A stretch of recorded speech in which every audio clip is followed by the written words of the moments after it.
Good morning and aloha snack bar to all of you out there. This is V, the Grill Economist, coming to you live. And the one and only Dennison of the Airways, CJ. We are breaking it down today, the entire global geopolitical paradigm, on another episode of Mornings with V and CJ, the only morning show that is actually fun and entertaining to listen to while you actually learn something new. Ha! Without being scared. How do you like them apples? With that being said, guys, you can follow us on Twitter at the Rogue Money. Check us out on Facebook, Rogue Money, the Facebook, and also our main website, roguemoney.net, where the hard-hitting news and information is put out there in full 2D, just 2D right there. It's 2D, but it's enough information that you can actually really appreciate it. Also, guys, follow us. I mean, check us out. Check out the podcast app. Okay, the podcasting over at Apple. We've got the Apple podcast. Just type in Rogue Money and voila, we are there. And if you have an Android device, you have an app like Pocket Cast. You can just look up Rogue Money and boom, we're there as well. If you have the Apple News app, type in Rogue Money, bam, we're there. So we're pretty much everywhere, and we're going to be even more places soon, guys. So get ready for that. With that being also said, we ask that you also check out if you're in debt, if you know somebody in debt, you're struggling with credit card bills, you need help.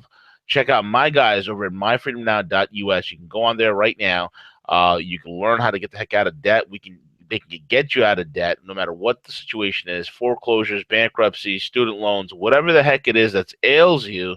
The guys that over at myfreedomnow.net can help you. It's a team that I'm heading up, so if you want to go over there and book a call with yours truly, we can get that done. So check it out, myfreedomnow.us, myfreedomnow.us.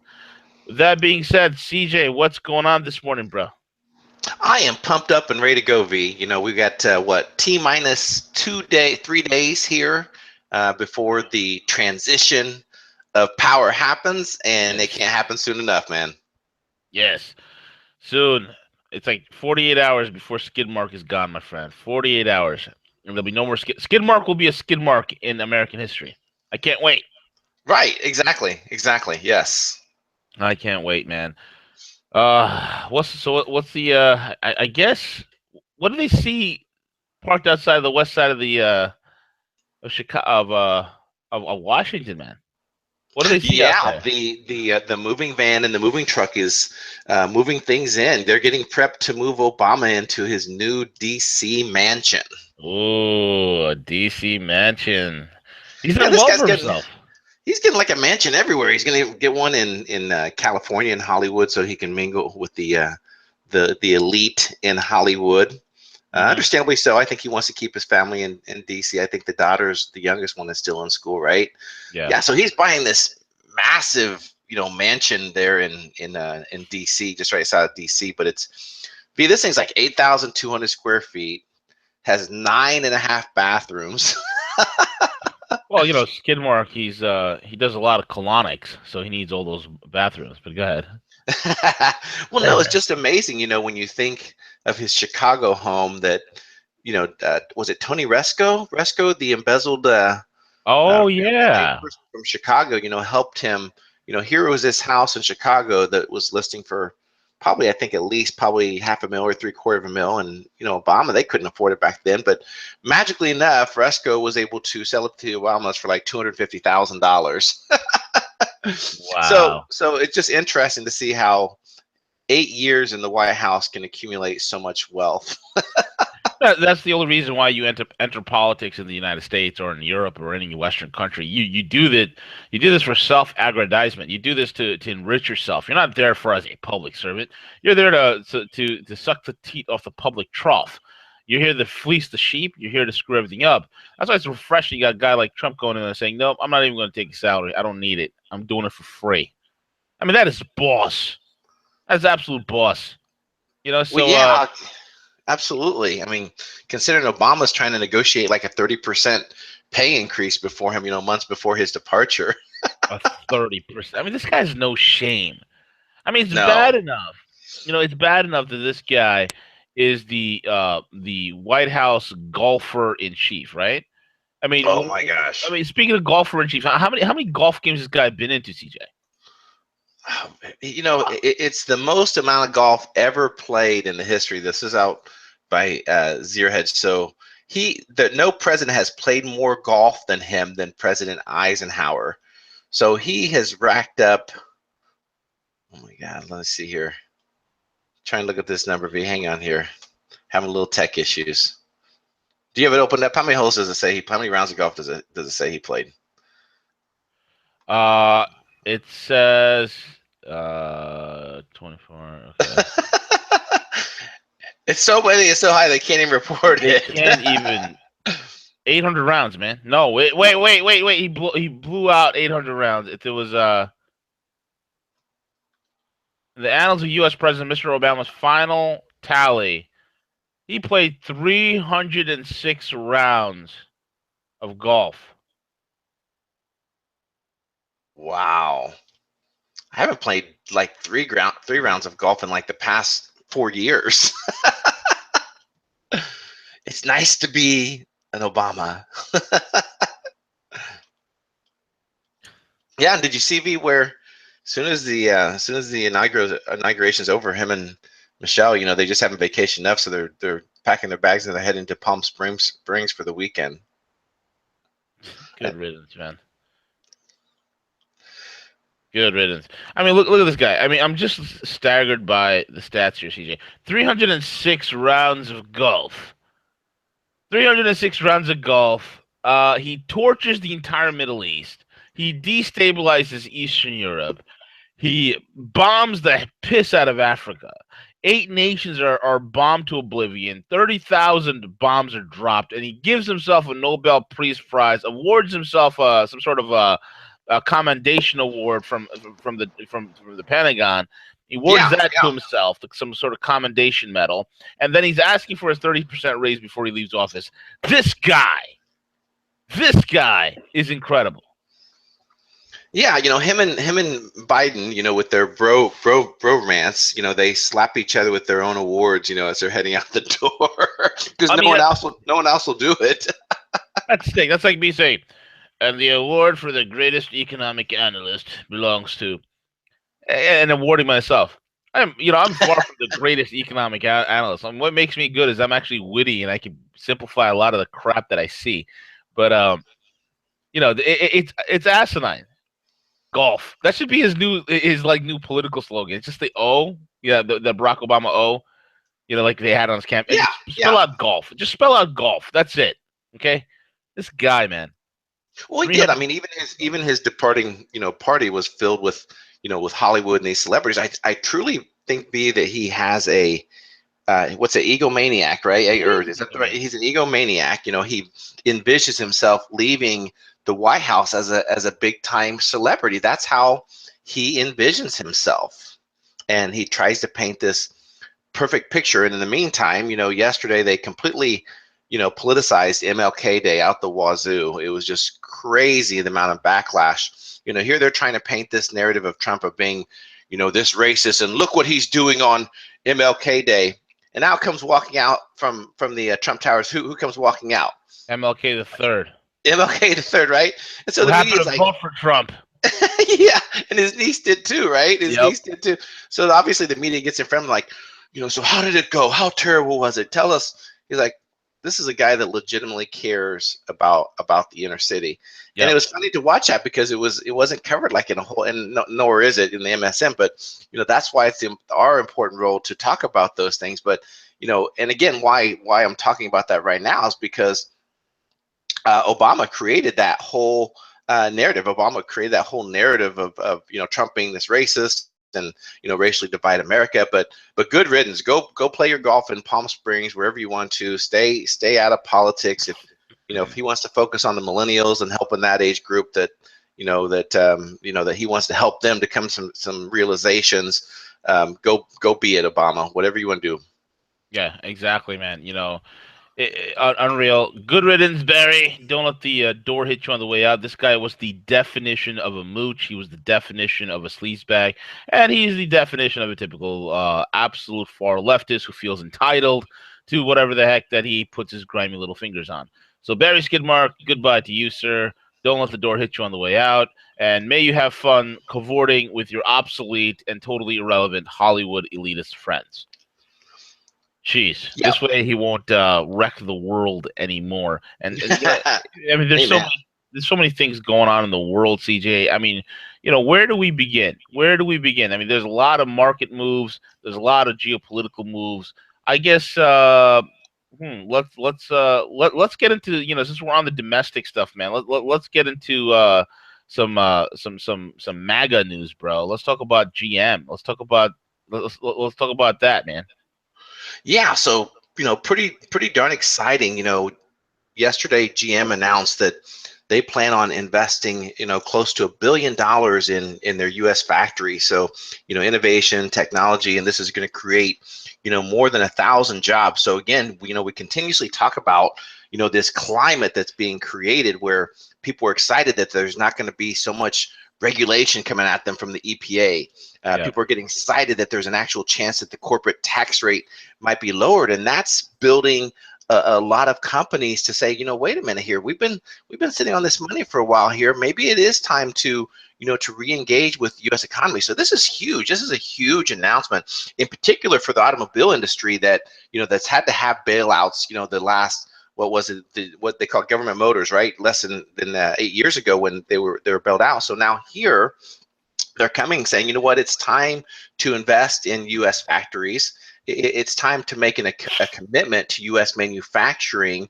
And at the wake of President-elect Trump, is talking about, hey, listen, let's produce, let's get back to that made in the USA pride that should exist, and more importantly, let's keep jobs here in the U.S.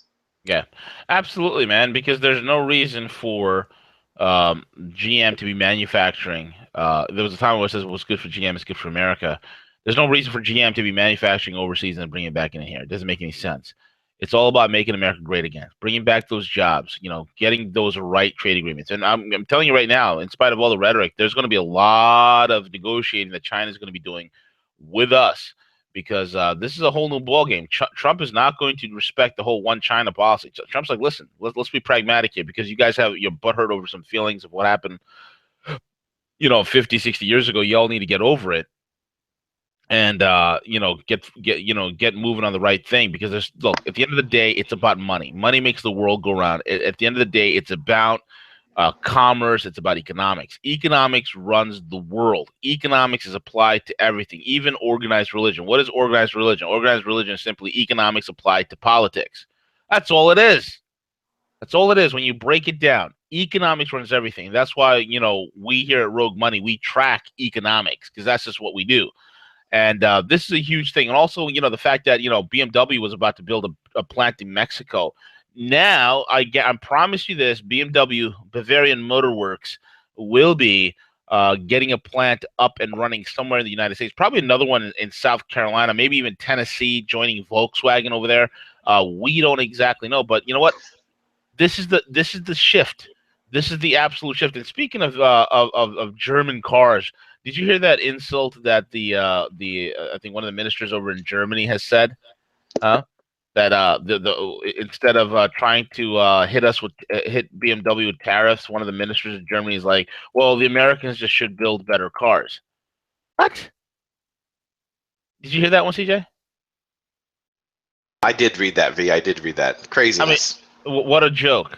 What a joke. I mean, I'm like, it's I don't know if this guy was thinking this is like the 1970s or 80s Cadillacs or whatnot, but Americans are building phenomenal cars. Okay, look, I am no fan, okay, of the Tesla, but it's at the end of the day, it's still the best electric vehicle out there that you can buy. Okay, not a fan. In fact, who's leading the EV, development right now is America. I mean, look at the Faraday Future FF91. That's Detroit Electric is around the corner as well. I mean, what is this guy talking about? I mean, Cadillac is coming out with some great products. Their V Series is a rival to anything from it's a serious competitor from BMW M, which I'm a lifelong fan of, to Mercedes AMG, to Audi's R cars. Hell, I mean, look how far the Corvette's been developed. Look at the freaking Ford GT. Oh my God! Right, right. You know what a gorgeous car, the freaking new Ford GT, amazing.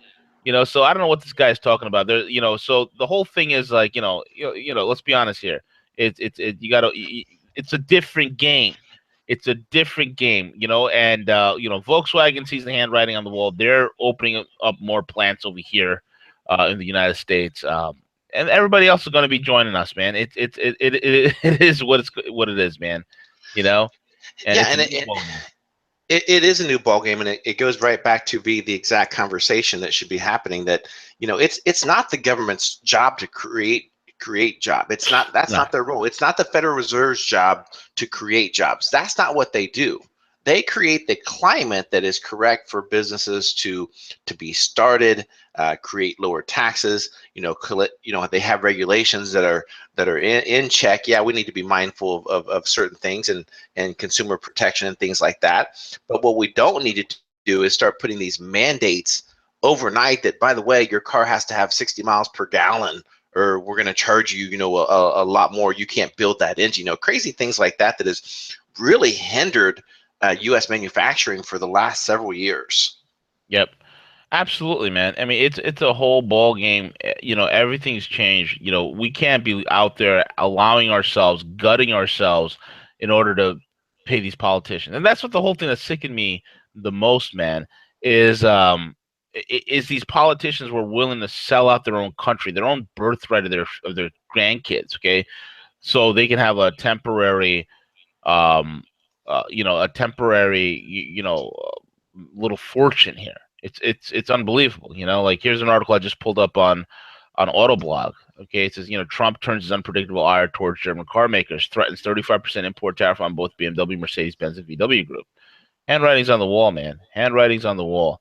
In response to Trump, Germany's deputy chancellor Angela Merkel said the U.S. car industry would have a bad awakening if all supply parts that aren't being built in the U.S. were suddenly come with a 35% tariff.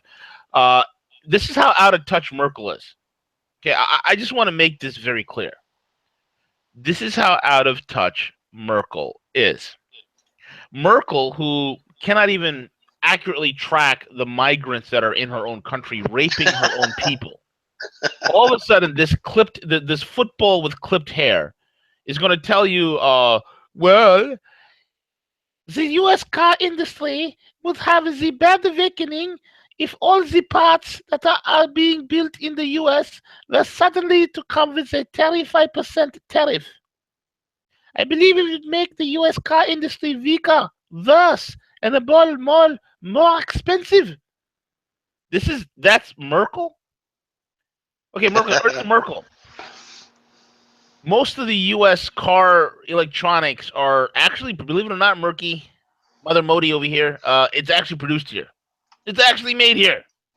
Okay, maybe apart from the Bosch engine electronic modules, which a handful of cars have. But apart from that, there's really much of nothing that's coming out of Germany, Murky. So we can hit you with a 35% tariff and be completely okay with it. In fact, we'll be totally fine by it. Right. But I mean, guess whose electronics the Germans are using? I know for a fact Mercedes-Benz is using a lot of electronic components from American firms. How's them apples working out for you? Jeez. Well, not only that, she can go on record against these tariffs, but yet she can sign on for these sanctions against Russia that provides a lot of energy and other food items and everything to the entire EU bloc. But she can sign up for those things with no problem, B. No problem at all. And she can get involved in those sanctions, the same sanctions that's costing Germany 600,000 jobs. 600,000 jobs because they want to go sanction Russia. And if this sanctioning continues, that 600,000 will be 6 million jobs because there's so many companies that are dependent upon Russia. I mean, London Paul said it best. I mean, Russia and Germany, they belong together. They're so ideologically similar. It's why the globalists have kept them apart for so long. Right. It's unbelievable. So here, Merkel's clueless. I mean, this woman has no idea what's going on in her own country. She has no idea. I mean, just to make an asinine statement, what would happen if 35% of parts were – most of those parts are produced here, you moron. I mean, you ever heard of Delphi? They're produced here. Jeez. Oh, Yeah, yeah, huge. Delphi is huge for electronic components around the globe. So yeah, absolutely. absolutely, Yeah, but absolutely, man. I think, again, that's the statement that she made was just absolutely crazy. But I did see, V, and I meant to send you this link where they had a G20 meeting, and because of the sanctions against Russia, Vladimir Putin wasn't able to attend. So they actually retitled the meeting to allow him to have a seat at the table at that. So that was kind of a slap in the face to the U.S. Oh, But anyway, that's a whole other story. good stuff. Good stuff. What else is on the radar, my man? Well, I've seen a couple of very interesting reports and talking about what the last 8 years have done to the economy. We've seen a complete shift where people just don't grasp the amount of harm that the Obamacare, the Affordable Health Care Act, did to companies. And as much as they really had a good intention in mind, ensuring that people had insurance, they completely put in these restrictions and these guidelines and these tax penalties.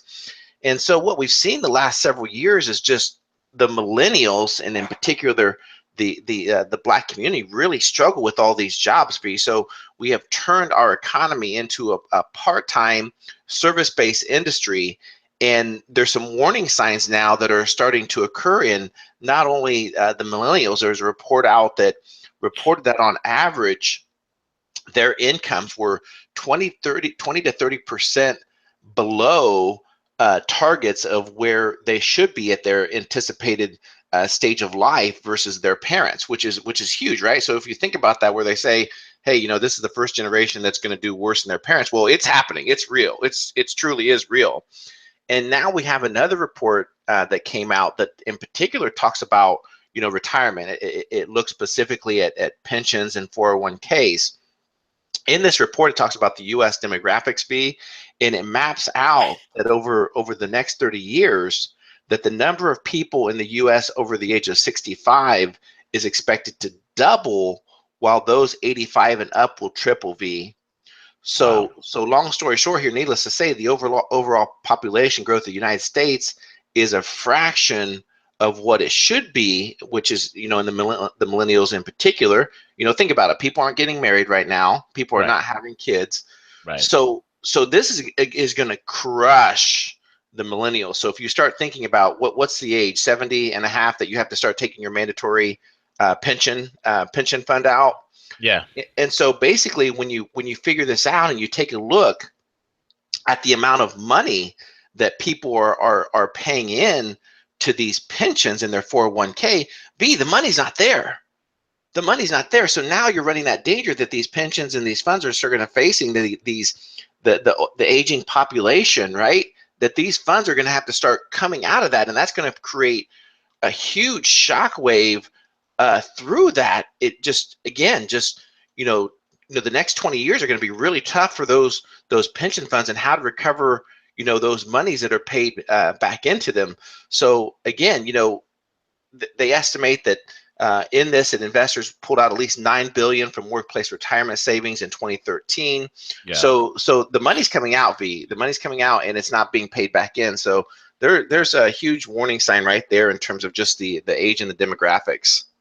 I mean, we're bleeding out all over the place, man. We're bleeding out all over the place. I mean, thank God the intervention came in the form of Donald Trump. Thank God that the intervention has come in the form, I mean, globally, worldwide right now, with nationalistic movements who said enough is enough. We're tired of being fleeced. We're tired of being sucked dried. We're tired of being, having our lives dictated by a faceless, blind, useless, idiotic, moronic, backward bureaucracy that is so out of touch with reality. We're tired of it. And you know what? People are starting to push back because, something has to be done. And this is why London Paul highlighted it, that, Trump understands that there's a complete global realignment. That's why it's not business as usual. That's why this guy, and I made this point before, when me and Bix were debating about, is it going to be a fast pull? Is it going to be a slow pull? Should the market, should the switch be hit on the market right now, causing it to implode?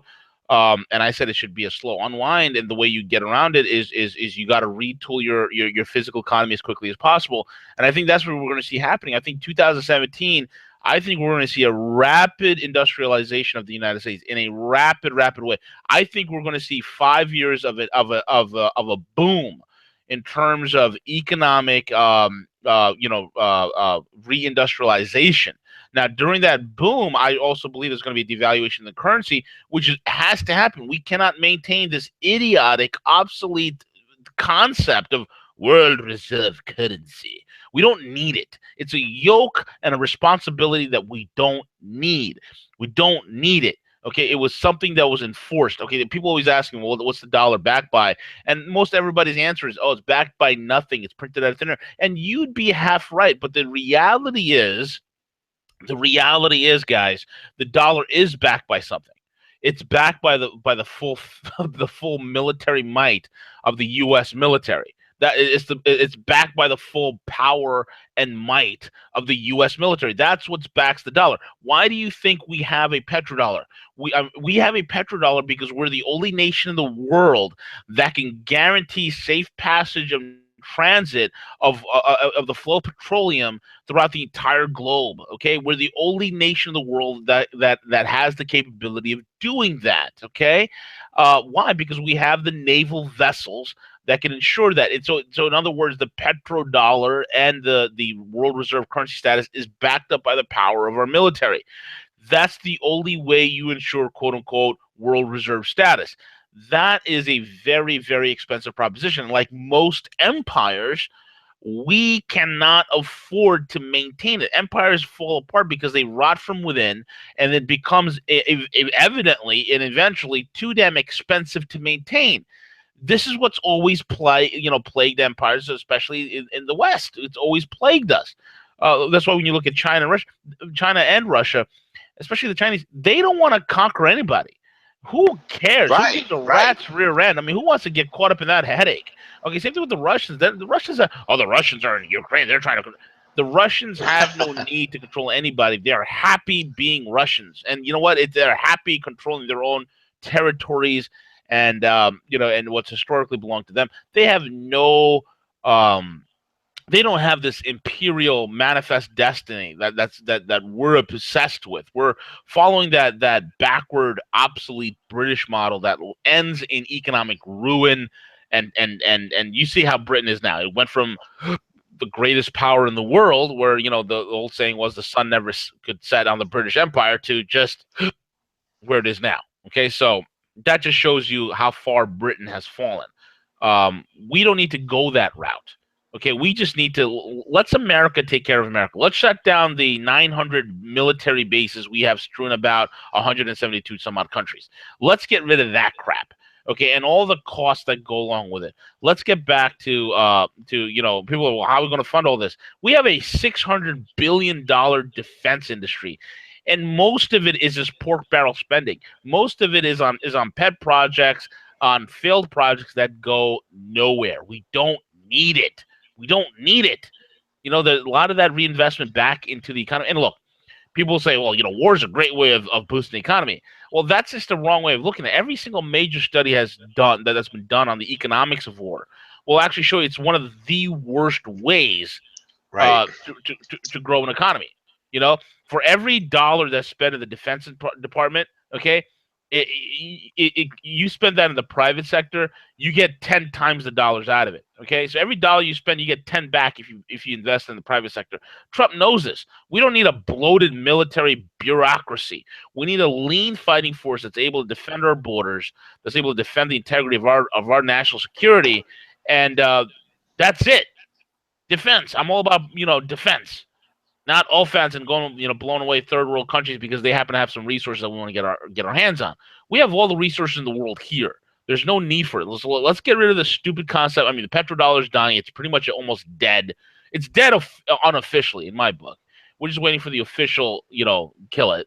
But that's it, CJ. It's going to be a whole new world, man. And again, and while all this is happening, the elites will sit there eating their $40 hot dogs, wondering what happened or how they left out in the cold. Right, right. No, you nailed it, V, and that's why it is so important for our industries to take off. And just to put a little figures behind, what I just discussed, V, just real quick. So it's estimated that there's over $10 trillion in tax deferred savings accounts from the baby boomers. And again, that they're saying that the people from 70 and older is expected to double. So the outflows of the mandatory payments coming out of those is going to create a huge outflow gap. They're estimating over a $350 billion gap between outflows of those savings accounts. And then when you benchmark what the average millennial has saved, that's $1,000, V. So it's not going to offset that 350 billion. Exactly, man. Exactly correct. And that's the whole entire thing. And speaking of like petrodollar, man, I mean, look at the reason why we need to end this whole ridiculous, world reserve currency. We need to put an end to this obsolete concept of a petrodollar. We don't need it anymore. Like, what's happening in the Middle East, bro? I mean, let's just talk about that real quick. Well, right now we're seeing the ISIS vacate Syria and heading into Iraq. There's a huge battle, and it's not getting a whole lot of press coverage out there as far as the U.S. attacks and the amount of troops that obviously were there to help support the Iraqi forces.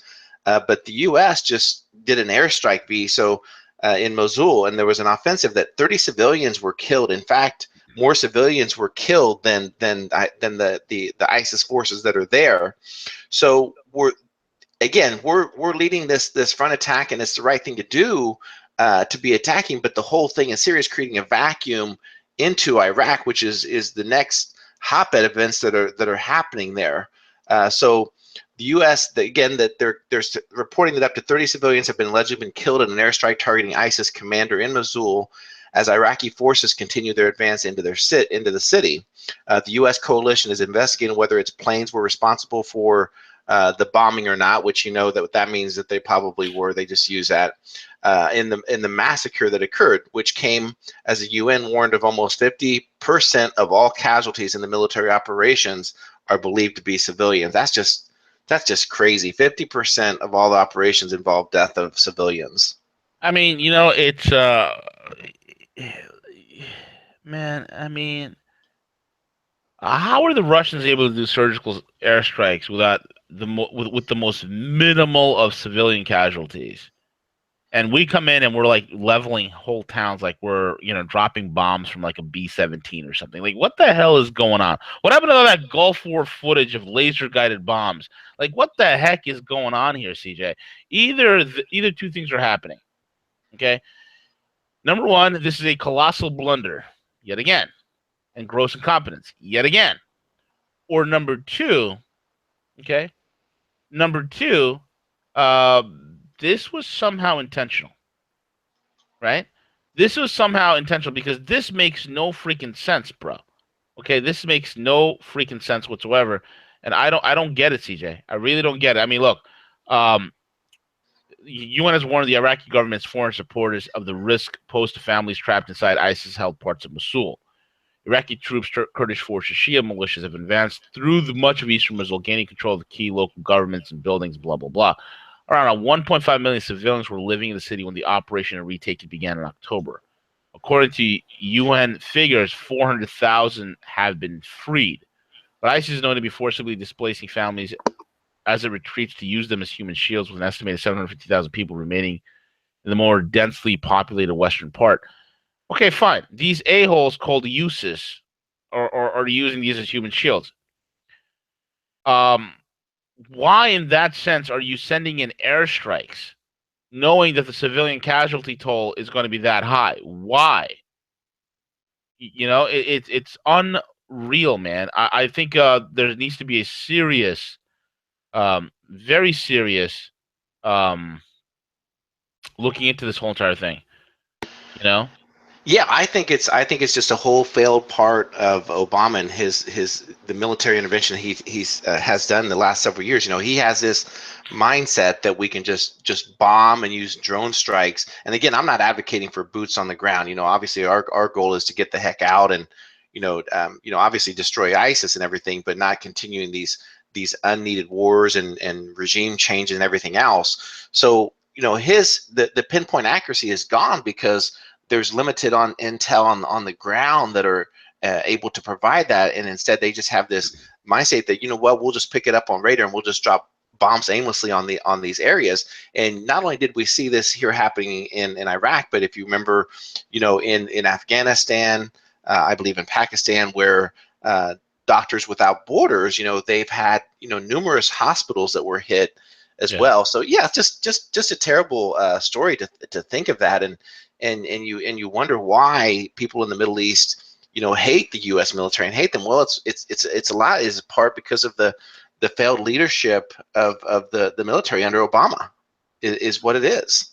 Yeah, absolutely, man. And that's the whole thing. It's like, this is what we've come to. We've come to the realization that, on all the other fronts that Skidmark has done for us, he's also made sure that our military is not only underfunded and stretched thin, but absolutely the bane of existence on the globe. We have become the worst thing, and yet, the peacenik Hollywood leftists love Obama.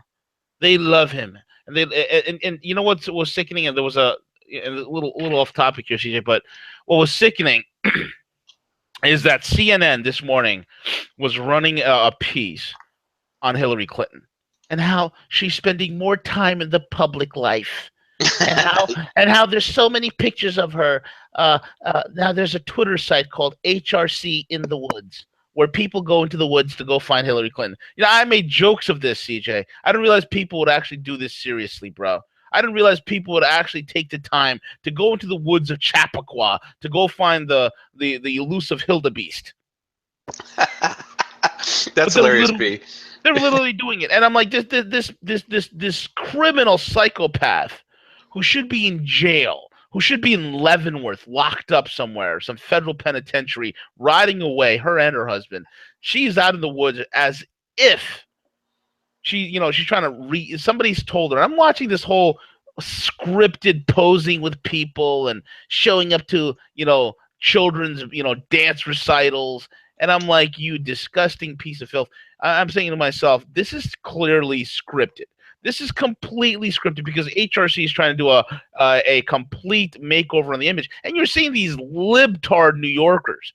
These libtard New Yorkers who again, if you're a far leftist, I'm not talking about a real liberal, but obviously real liberals can't stand Hillary Clinton. Okay, they just can't. But these far leftists who have this incredible gift of being completely cognitively dissonant, okay, they look at HRC as if she's as pure as the wind-driven snow, because and they're all, I'm with her. They're hashtagging it. That's like the latest craze. But here's the funny thing, man. No, CNN, Earth to CNN, nobody cares. Okay, you lose the election and you want to go, and this is why it's going to backfire. You're trying to reinvent your image because somebody told you, Hillary, that maybe you should reinvent your image and be more public and be more friendly and nice with people, because we all know the Trump administration is going to fail, and then you need to be ready to move at a moment's notice in 4 years. It's not going to happen. You're done. And again, showing you yet again, CJ, the establishment has never learned its lesson. No, they didn't, and you're exactly right. They're trying to rebrand, HRC, just so that in the event that, and heaven help you, I hope she doesn't run for mayor or anything of New York, P. But Jesus, please help me. Please. I honestly think that she would look at that and say, that's beneath me. I just as pompous as she and Bill are, I don't think that she would ever do that. But yeah, you're exactly right. They are doing that. But it was interesting to see, and getting a little bit off topic, but it's something that's going to help us. V, did you see where Trey Gowdy has been appointed to the Committee on Intelligence and Oversight, the House Intelligence Committee? So Trey Gowdy, he's I love Trey Gowdy. Yeah, he's very aggressive and everything. So his role is going to be in part to ensure that that the intelligence offices, agencies, across are conducting themselves and doing it the right way. So that's a pretty big message right there to the intelligence agencies. That's awesome, bro. That's really good, and it shows the fact that I am hoping something. The I think the Clinton Foundation is going to either be completely dismantled by this year. Something's going to happen. I There's agree. Yep. this idiot woman out there, this cackling hen out there, just prancing about this predator, prancing about, you know, Hillary HRC in the woods. Okay, uh, something is going to spring upon her because she thinks she can get away with this. She's got another thing coming to her, and that's what I love about this, man. They're so unsuspecting. When the hit does come, it's going to catch them sideways, bro. It's going to absolutely catch them sideways, and it's going to be Absolutely. hilarious to see this without a doubt. So what's Yeah. going on with Erik Prince, man, in Well, Libya? you mentioned this a few weeks ago in terms of Libya and Russia, and I think we kind of just, it may have been on one of the Friday night show that you talked briefly about some of the things that are occurring there. And as I was doing some research last night, this article came about from Intelligence Online, and basically what it maps out that Erik Prince, who was the former CEO of Blackwater, Yeah.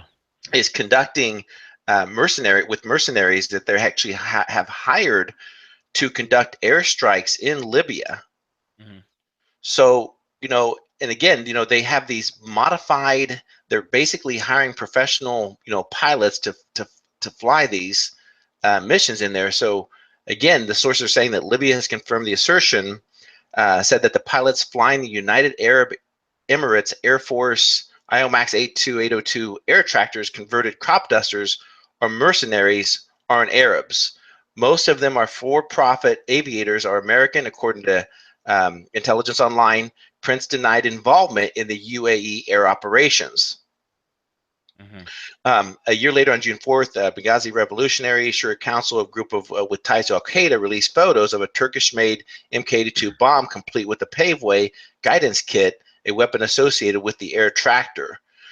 So needless to say, Prince is out there actively, supporting, the UAE in their efforts in Libya. But now, what's mentioned at the end of this article, it talks about how that may quickly be coming to an end because apparently there was a meeting that occurred with some Russian officials talking specifically about these things that are occurring. So we might see a little bit more engagement of Russia in Libya. So I thought you'd find that very interesting, V, because I know you talked about it not too long ago. Oh, dude, I mean, it's a pretty interesting angle here. Erik Prince's company, Frontier Group, okay? Frontier Group is based in China. Erik went over to China because it's easier for him to start a business. There's a lot less red tape. With that being said, even though what's happening here, that he is supposedly hired by the UAE, the United Arab Emirates, who is a rival to Saudis. Okay, they're a rival to Saudis. So the question becomes, who is Prince and his group bombing? That is going to be pretty interesting to find out. I mean, there's pictures of mercenary pilots with air patches on their arms saying Air Cargo Support Company or something like that, Air Cargo Company or Cargo Company. Like, but they're not flying cargo planes, man. These guys are flying fighters. They're flying either crop dusters that have been converted to bomb. Some of them, I mean, we knew earlier back in June, July. I mean, we had Merc pilots flying Mirage, French-made Mirage F1 fighters, so there's a lot of action here. What's happening? Well, I think if if the thing is this, I mean, UAE is in support. Okay, and correct me if I'm wrong, CJ. UAE is in support of the current general that's in um, Libya. I know that Libya's there's two factions that are fighting, and I think the UAE is what the hell's the name of that General Haftar? That's his name, General Khalifa Correct. Haftar. Correct. And if I'm correct, and I need to look this up, okay, General Haftar is I believe he is very favorable of China and Russian involvement in Libya. Doesn't want ISIS to be there. The Saudis and the U.S. are funding the other side, which is the side that wants USIS and these Al Nusra groups to be in charge in Libya. So It's going to be interesting because General Haftar's group was the same group that I think that the Russians met with, excuse me, last week. Correct. So interesting. I mean, we're seeing this global game being played with the Russians getting involved in Libya. You know, they're doing it very smartly. They're not committing any forces as of yet, but they're bringing stabilization, and they're doing it correctly. And you know, China's doing the right thing, and the UAE is doing the right thing. Here's the deal: Frontier Group is a Chinese private military company that happens to be run by Eric Prince. Okay, that's what it is. Maybe one of these days we got to get Eric Prince on. I'd love to interview the guy, man. The guy's a yeah, that'd be interesting. Serious badass, just to get his take on Libya. We should get him, dude, just to have him talk about, you know, whatever. I'm sure he can't disclose too much, but you know, just the Middle East and the happenings in the world and how things change. But anyway, we'll put that on the list of things to do. But yeah, man, I think that's what's happening here.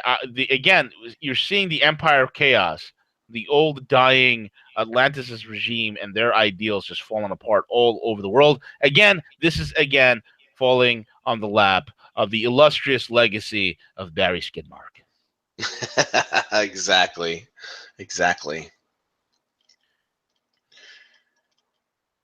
Let's talk about the hot topic that everybody seems to be not paying attention to, bro. And I think you know, with all the news that's going on with Trump coming into office in 2 days, Barry Skidmark saying bye bye, the rise and the fall and rise again of Bitcoin. What is on an 8-week move, my friend? The gold, baby. The gold, the metals are moving. They're moving quickly. Yeah, buddy. Yeah, gold prices on Monday touched their highest level. Did you guys realize this? Gold prices on Monday touched their highest levels in about 8 weeks. As analysts said, the safety play was helped by fresh worries about both President-elect Donald Trump and the Brexit, both of which are going to be a reality because the first thing that's going to happen is Theresa May is going to be flying into D.C., being friends with Donald, and they're going to do everything they can to bring to reality the Brexit, giving the one-finger salute to Brussels, the bureaucrats, the kleptocrats in Brussels saying, goodbye, you losers, you thieves, you crooks, we're out. Gold briefly touched an 8-week high of just shy of $12.10 per troy ounce as a new week of trading gets underway. This is due, among other things, to strong statements made by U.S. President-elect Donald Trump just a few days before his inauguration, and to new developments with regard to Brexit. Trump's comments in recent interviews touched on China, Russia, the European Union, and more. He's slated to become the 45th president on Friday, and not a damn force on hell is going to stop that from happening, CJ.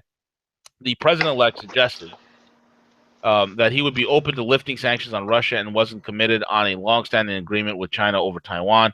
He predicted more departures from the EU and reiterated his past criticism of NATO. This guy's so consistent; it's ridiculous. I love it.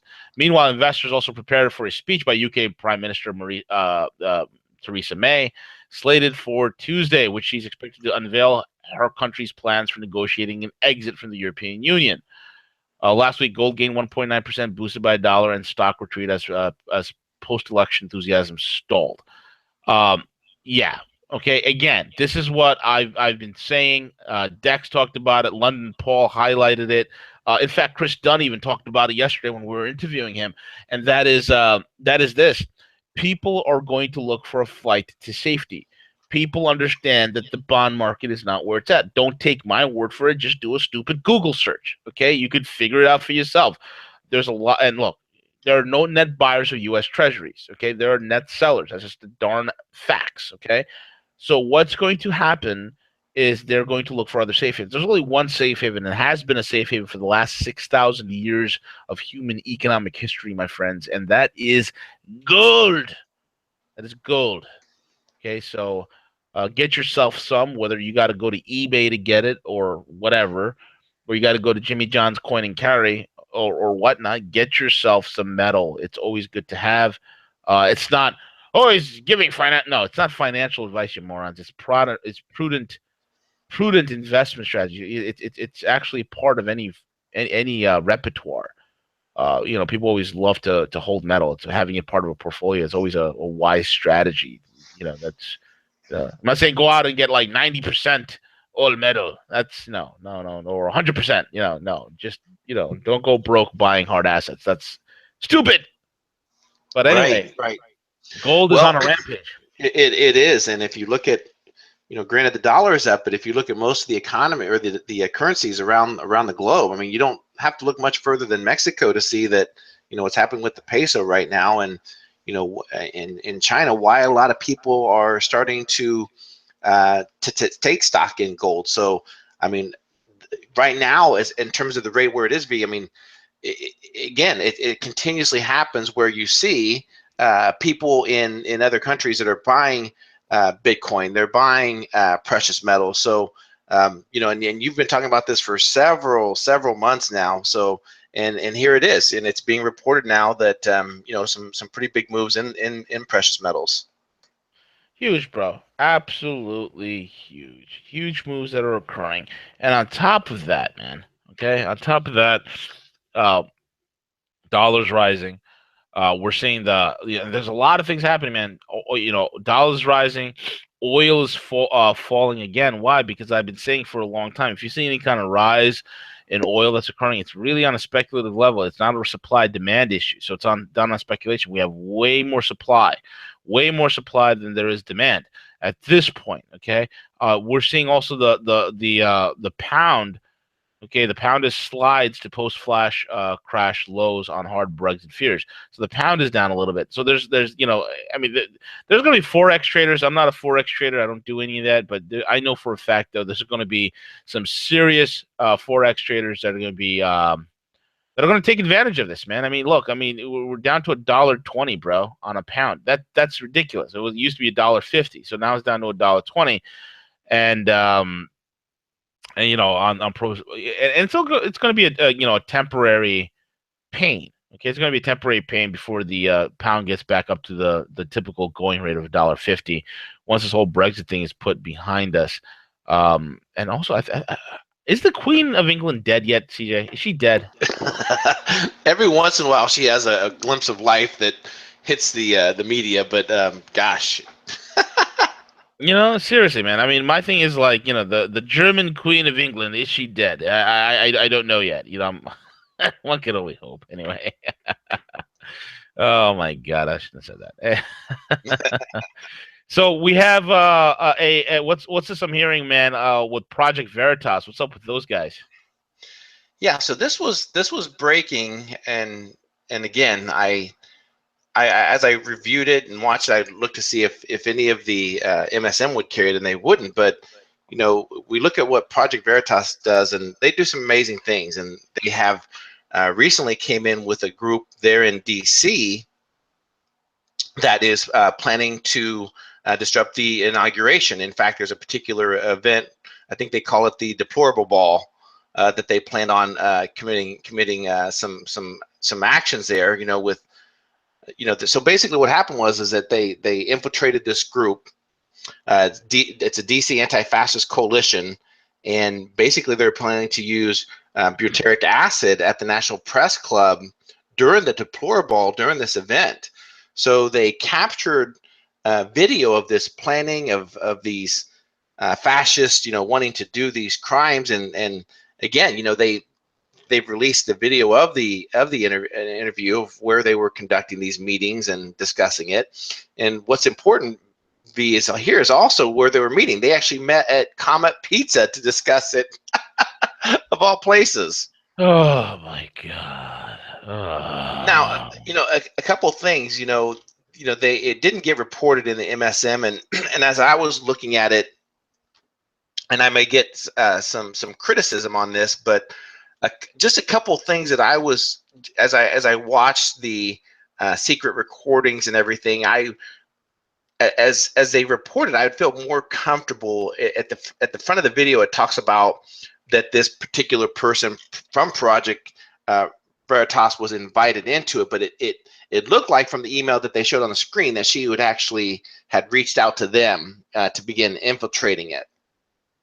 The other thing that I would have liked to seen in the video that he did produce is the actual person that's doing a lot of the coercion, a lot of the talking points around what they're going to do. So the two other gentlemen that they captured in video, yes, they're agreeing to a lot of what this person is saying, and I'm not saying that they were again, if they were truly planning this and everything else like this, yeah, absolutely, prosecuting and doing whatever. However, at the same time, I would like to have seen video of the person that was actually doing the conversation. It kind of falls back to where, how the FBI will infiltrate these groups and we're working them, and then, yeah, we'll get you the bombs, we'll get you everything needed, and they set them up far enough, and then boom, they flip the switch and the rest of it, everything, the bait and switch thing. So again, I'm not saying this is what happened with Project Veritas. I'm just saying that as I went into it, I went into it with an open mind, saying let's see how this works. But the good news is that they have turned over all information to the FBI, to the Secret Service. But in fact, regardless, this DC anti-fascist group that was planning all this activity on the National Press Club, which obviously would have been terrible if they truly would have done this, would have been an absolute crime. Hopefully that these people get arrested and they get jailed. But this speaks volumes of the anti-Trump crowd. I wouldn't even say they're anti-Trump. I think that they're exactly what they're called, anti-fascist. They are willing to kill. They are willing to disrupt. And here we go. Is this whole thing with Trump coming into office? We didn't do these things back in 08 and 12 whenever Obama came into office. So I'm glad that James O'Keefe, that he broke this. The tolerant far left, CJ, the tolerant far left. And my question is, why the F? Why the F did they decide to go use butyric acid? Well, they wanted to put it in the ventilation system because they believed it would have a lot lasting effect, that they believe that the event wouldn't have been able to be restarted. In other words, something happens, there's an emergency, okay, they shut down the event, and then 2 hours later the event comes back on. They felt that this would have delayed the event a lot longer lasting, that it would never have even happened that night. So again, the video's there. You can listen to the discussion, with these, but obviously, some of the things they talked about, that, they're willing to use violence, true terrorism. That's, those that use violence for political gain are labeled terrorists. So that's what they are, V. You know what? Let's just call it for what it is. It is terrorism. It is, like, I mean, I don't know why they would use butyric acid. These guys are idiots. Like, my thing is, like, look, here's the thing. I don't know if these guys are educated or whatnot, but I know for a fact butyric acid from a nutritional standpoint. Let me just read off some. I'm just going to give people 6 health benefits of butyric acid. So if you lefties are listening, please take notes. Number 1, butyric acid is good for weight loss. So everybody that was attending the deplorable ball, you would have helped them in aiding of weight loss. Number 2, butyric acid it's good for colorectal cancer treatment. So anybody that was at the ball who was suffering from colorectal cancer, this would have benefited you. Number 3, it's good for irritable bowel relief, which I think a lot of you leftists are suffering from ever since Trump won. A lot of irritable bowel syndrome is going on. I recommend you give yourself a butyric acid, enema. It's preferably with hot boiling water. Try that. It might cure your irritable bowel syndrome. The other thing is that butyric acid, CJ, is good for Crohn's disease treatment. It's also good for insulin resistance. So if there's anybody that is attending, or if you left this now that you've been caught, you've been caught with your own supply, you want a great way to ditch this butyric acid that you were able to accumulate. Please, besides using it as an enema, you could also inject it into your diabetic friends. It's good for insulin resistance. Anybody that's in your leftist friends, now that you've been caught by James O'Keefe and Project Veritas with your own pile of butyric acid, and any of you that are suffering from chronic inflammation, please apply this liberty. And most of you libtards, you social justice warrior snowflakes, are horrendously overweight to begin with, because you guys never leave your mommy's basement. So you're horrendously overweight. So the butyric acid will come in use for that. And in the colorectal cancer, I think for the rest of that colorectal cancer, because again, I'm still trying to figure out, CJ, what STD that Bill Clinton is dying from. I don't know. Maybe he doesn't have an STD. Maybe it's colorectal cancer. I recommend taking the rest of the butyric acid and shipping it over to Chappaqua. You can just leave it out in the woods, and the wildebeest that is romping through the woods in the middle of the night will find the butyric acid and bring it back to her mate. Those are just my recommendations of what the left should do with this surplus of butyric acid that they have, CJ. 100% agree. 100% agree. Oh my God, man! So, last but not least, bro, let's talk about the one of my favorite crazy places in the whole entire world, Venezuela. Oh my gosh! Don't cry for me, Venezuela. It's because Nicolas Maduro is giving you the screw job. Don't cry for me, Venezuela. What's going on over there, bro? Well, so we reported last week, V, how they come up with these plans, that the hyperinflation. So let's raise wages to some gosh awful amount that's going to kill jobs. So their newest thing, V, is that they are actually introducing new banknotes. Yeah. And these new banknotes, V, have quite a few zeros added onto them. And this is the way that they hope to help the citizens of Venezuela, is by putting more fiat currency in their hands. So now these banknotes are like 500 and 5,000 bolivars that they're now getting from their banks, V. So they printed this money as a plan to kind of help the citizens there, right? So they think that this is the answer, is to pump out more fiat currency to help the citizens. Isn't that crazy?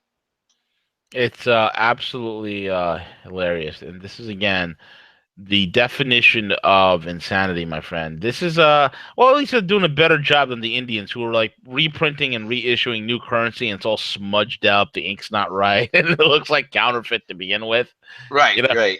We are trying to prevent black marketing. Okay, so you're gonna put out these bills that are so reprehensibly horrible looking. At least the Venezuelan ones look pretty good. I mean, I'm looking at a photo of one right now, CJ. It looks pretty good here. It looks like I see some gold leaf in there. It looks like, it's got a picture of a woman in the back. It's green. It says 5,000 bolivars. That's great stuff, CJ. That's great stuff, man. Yeah. From the mind of Maduro, the sweetness, the mind of Maduro, the bus driver. It'd be too much to have, somebody print them up and possibly have a couple jobs, but instead they import them. Oh, God. Socialism. Socialism. I mean, what can we do, bro? What can we do? Right, exactly. Anywho, bro, I think that brings us to the end of the broadcast. I think we pretty much covered everything. Why don't you give it your shout-outs, bro? Absolutely. Thanks everyone for listening in today. Very excited. It's a magnificent time to be alive. And check us out, roguemoney.net. We have a couple great interviews lined up this week. I'm excited to get them out. Some great things, some people doing some amazing things to help. And again, one of the things that we take a lot of pride in here at Rogue Money is that we're solutions based. So that's it, V. That's what I want to plug. Awesome. And guys, I am the ape, the illustrious one, the illustrious ape. Again, signing off. And check us out on roguemoney.net. Follow us on Twitter at the Rogue Money, and get the podcast. We have oh my God, we got tons and tons of people on the podcast that listen to it, that love it. It's a great way to listen to us. So check out the podcast app on your Apple iPhone as well as your Android device. And also the news, Apple News. We're on Apple News. We're going to be on Google News as well. With that being said, and again, last minute thing to our sponsor at myfreedomnow.us. Check it out, myfreedomnow.us. If you're suffering from debt, credit card problems, bankruptcies, foreclosures, whatever the heck have you that ails you, financially speaking, check out the boys at myfreedomnow.us. You can go on there and book a call with yours truly, and we can go over your debt and get you some solutions and get the hell out of it. It's a debt elimination system. They are able to wipe your entire file and get it all cleaned up. It's all legal, it's all ethical, and it meets all the federal credit guidelines. With that being said, this is the illustrious ape and the denizen of the airways, CJ. We are over and out. Take it away, CJ.